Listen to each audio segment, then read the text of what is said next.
비상사태란 전쟁 또는 이에 준하는 비상시 상황을 말합니다. 비상사태가 발생하면 정부의 대응뿐만 아니라 국민의 자발적인 협조와 대비가 중요한데요. 방법을 알아야 대비도 가능합니다. 그렇다면 비상시 국민 행동 요령은 어떻게 될까요?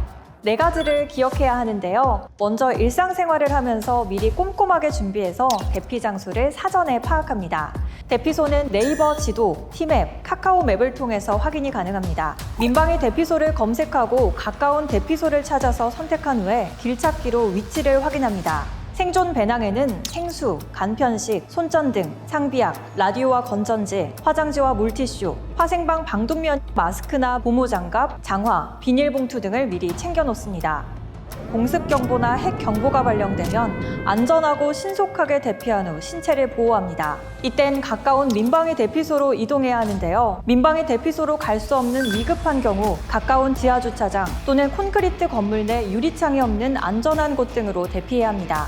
화학 무기 공격으로 화생방 경보가 발령되면 대피 방향이 중요한데요. 건물 내에 있다면 높은 곳으로 이동해서 외부 공기가 차단되는 곳에 대피하고 외부에 있을 때는 화학 무기에 오염된 지역으로 바람이 분다면 바람의 반대 방향으로 대피합니다. 만약 오염된 지역에서 내가 있는 곳으로 바람이 불면 바람이 불어오는 방향의 좌측이나 우측으로 대피해야 합니다. 대피소에 대피한 후에는 정부의 안내 방송을 귀 기울여 잘 듣고 정부 안내에 따라 행동합니다. 특히 SNS 등에 유포되는 유언비어에 현혹되지 않아야 합니다. 대피소에서는 질서를 잘 유지하며 서로 배려하는 자세를 잊지 말아야 합니다.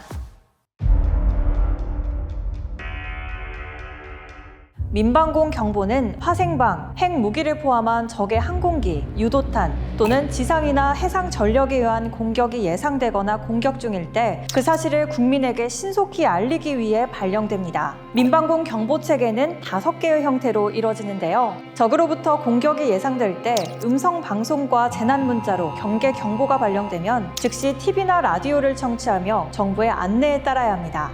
어린이와 노약자는 미리 대피소로 대피하는 것을 권장하고 생존 배낭 등 비상용품을 미리 챙겨놓습니다. 화재에 대비하여 가스는 차단하고 전기코드 분리하고 야간에는 전등을 끄고 불빛이 밖으로 나가지 않도록 차단해야 합니다.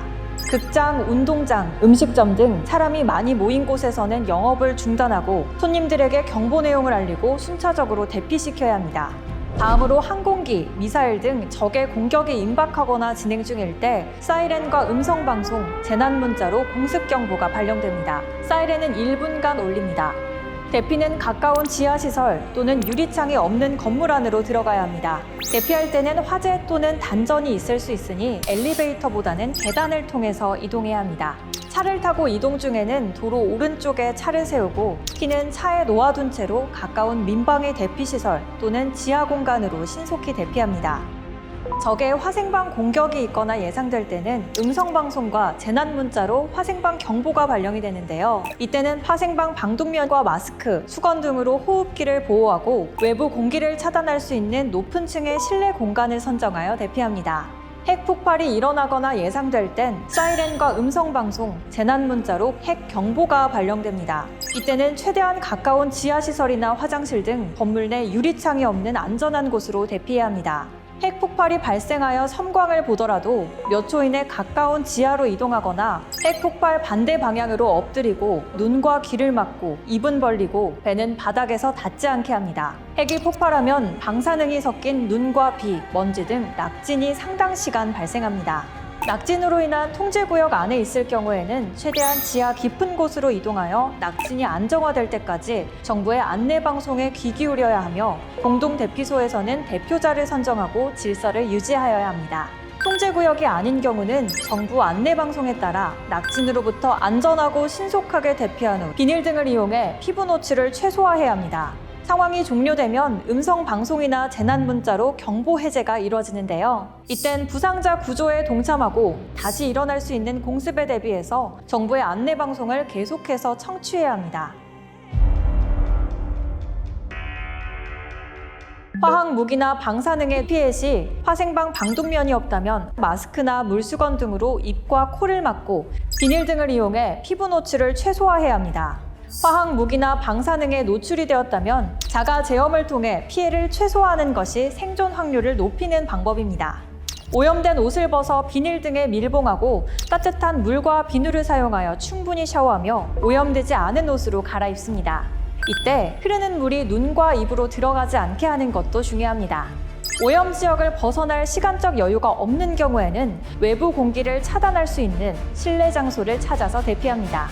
생물학 무기의 피해 상황에서는 화생방 방독면, 마스크나 손수건 등으로 호흡기를 보호하고 화생방 대피소 또는 실내에 머물며 위생 관리를 철저히 하고 음식은 15분 이상 조리하여 섭취하도록 합니다.